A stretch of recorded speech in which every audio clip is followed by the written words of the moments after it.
لايك شير سبسكرايب.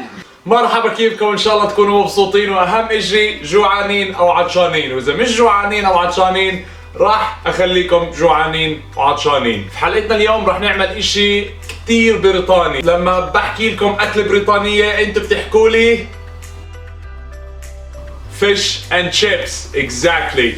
فاليوم راح نعمل فيش اند شيبس بس بطريقة عربية. راح نحط بهارات عربية. وش مي لك؟ لأن أنا أول مرة بعمل هاي الأكلة.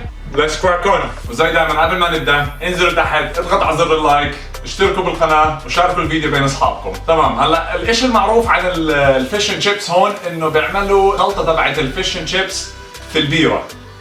فهلا عشان احنا نخليها عربية فجبنا بيرة حلال صفر الكحول. وفي شيء ثاني كمان اللي هو الشيبس او الفرنش فرايز. احنا عندنا في البلد او في البلاد العربيه بشكل عام ما عندنا فرنش فرايز او الشغلات هاي، بس عندنا البطاطا اللي بالفرن، البطاطا المحمره. فراح نحاول نعمل اشي زي هيك مع السمك. مكونات الفيش اند شيبس: عندنا الزيت للقلي، البيره الحلال، البازيلا، طحين، بيكنج باودر او زي ما امي بتحكي لها باكنج باودر، طحين الرز. اللي ما بيعرف شو هو طحين الرز، هو رز مطحون بس. عندنا شوية سكر، ملح، والإشي الأساسي اللي هو السمكة. السمك اللي راح نستعمله سمك القد، بالإنجليزي كود. ويلا نبدأ. هلا في إشي لازم نحاول نخلي إنه السمكة ما فيها شوك، فنلمسها هيك بنشوف إنه في هون في إشي شوك. راح يلزمنا ملقط للشعر. بنحس في إيدنا هيك، وين ما بنشوف في عظم نسحبه زي هيك. هيك بنكون احنا نظفنا العظم عن كل السمكة. تمام. احنا هيك بنكون خلصنا الخطوة الأولى. هلا الخطوة الثانية اللي هي عمل العجينة تبعت الباتر. طحين، معلقة بيكنج باودر صغيرة، طحين الرز، معلقة سكر صغيرة، a pinch of salt. عشان نضيف الطعم العربي لعجينة السمك راح نضيف كركم. بعدين بنجيب البيرة تبعتنا وبنضيف النص الاول وبنحرك. ما تضيفوا البيره كلها مع بعض، بنضيف النص الثاني وبنحرك.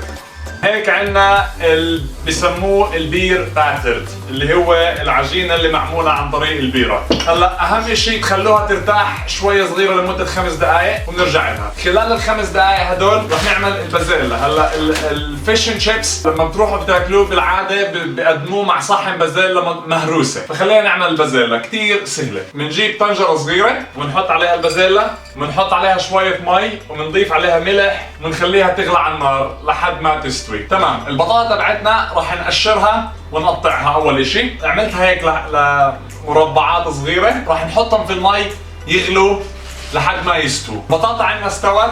راح نضيف ملح، فلفل اسود وزبده. بالنسبه للزبده كل ما بتحطوا اكثر كل ما بتأحمش اكثر. وبنخلطهم كلهم مع بعض هيك وبنحطهم بالفرن لحد ما تبلش تأحمش وتتحمر. عندنا البطاطا بالفرن، عندنا البازيلا عم تستوي.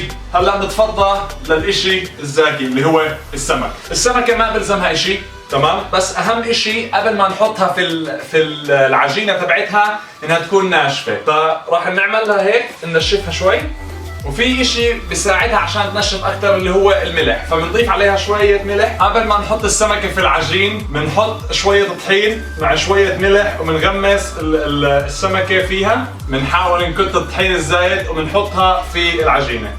نعملها كوتينج هيك في ايدنا، نحط العجين على كل السمكة. وهي السمكة في العجينة راح نبلش نحمي الزيت. بنحمي الزيت على درجة حرارة 300 مئوية. إذا ما عندكم الثرمومتر تبع القلي بنحط شوية من العجينة هاي على الزيت نشوف إذا بتطلع فوق بتبقبق أو لا. تمام. الزيت تبعنا حمي. هلا راح نبلش نقلي السمكة. نحاول نطلع كل العجينة الزايدة منها وبعدين بنقليها. نقليها لمدة 8 ل 10 دقائق. وهيك السمكة تبعتنا بتكون جاهزة. قلت طبعا لونها اغمق من العادية لانه حطينا الكركم. الكركم بعطي لون ثاني للسمكة. وهيك بيكون عندنا الطبق جاهز. السمكة مع البازيلا المهروسة مع البطاطا المحمرة اللي مقحمشة. وهيك بنكون وصلنا لاخر مرحلة اللي هي مرحلة التذوق.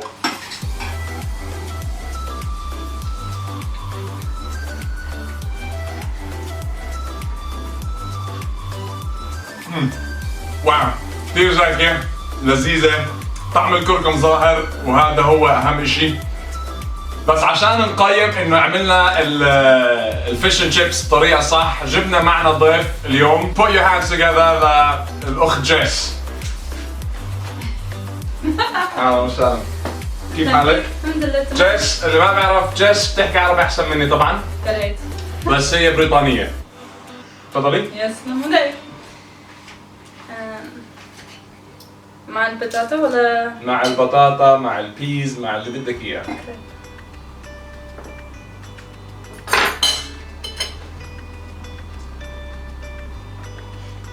شو رايك؟ ولا زاكي؟ ذاك كثير؟ كثير Do you think الطعم العربي ظاهر؟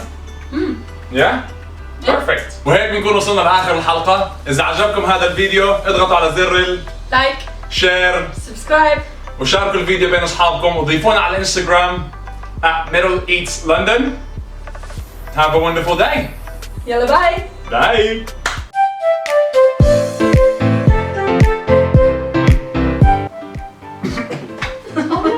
No, what? شو رجعت؟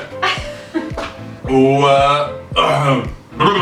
ومنحمس زيت على درجة حرارة 300، ومنحمس زيت على درجة 300 ومنحمس زيت على 300، ومنحمس زيت لايك، شير، سبسكرايب.